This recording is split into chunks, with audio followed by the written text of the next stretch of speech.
Paul, you have followed this closely. I'm going to go to Craig Moffett of Moffett-Nathanson, who from day one said, why does Comcast want Sky? Let's revisit. Why does Comcast need the old technology of Sky?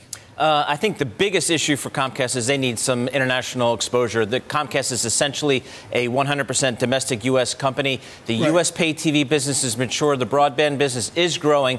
But if you're Comcast and you envision yourself as a global telecommunications media leader, you obviously need to get outside the U.S. borders. Sky is, a crown jewel in the U.K. and Western Europe. It has 23 million subscribers across 4 European markets. And so if you're Comcast, this is a great way to diversify your business. Including John Farrell watching 4 soccer games on Saturday morning here in the U.S. Paul, what is so critical to me is the idea of technological obsolescence. Is Comcast coming in with a persistent cash flow out 5 or 10 years, or is the old technology model so fractured or inflexible that maybe it's at risk? Well, I think in the U.S. market, its video business is clearly at risk. We're seeing cord cutting. 4 or 5% of the U.S. market every year drops or cuts the cord. Wow. So they need to think about markets where they're not cutting the cord. In the U.K. and the Western European markets are markets that are still growing in terms of paid television penetration.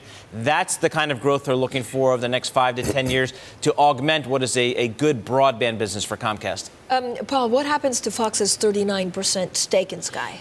Remains to be seen, but my sense is Fox and its ultimate owner, Disney, does not want to be a minority shareholder to Comcast. My sense is they will sell the stake or maybe swap it for the stake that Comcast owns in Hulu. So there could be some asset plays here. There could be some sales, but I doubt that Disney and Fox want to be a minority shareholder here. Okay, so are you watching for any regulator action? Will this be smooth? Will they have to sell stuff? I think this will be very smooth. They received clearance for this move several months ago. So it really just came down to price. And of course, Comcast came in here with just a huge over-the-top bid of over 17 pounds.